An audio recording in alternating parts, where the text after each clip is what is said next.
దూసుకొని వెళ్తుందంట. ఒక ధూపము వలె ఆయన సన్నిధిలో ఒక పరిమళ సువాసన వలె ఉంటుందంట. అందుకని దేవుడు అంటున్నాడు, నా వైపు చూడండి.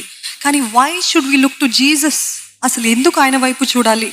ఈ సమస్యలో ఉన్నప్పుడు, ఈ శ్రమ కాలంలో ఉన్నప్పుడు ఎందుకు ఆయన వైపు చూడాలంటే దానికి సమాధానము రోమీయులకి రాసిన పత్రిక 9వ అధ్యాయము 16వ వచనము.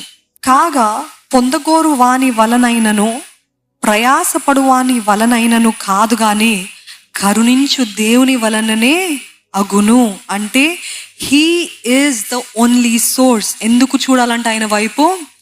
పొందగోరు వాని వల్ల కాదంట, ప్రయాసపడు వారి వల్ల కాదంట, కానీ కరుణించు దేవుని వలనే సాధ్యమవుతుందంట. అందుకనే ఎవరి వైపు చూడాలంటే దేవుని వైపు చూడాలంటే. The only person who has the power to do something about your situation is Jesus. Hallelujah.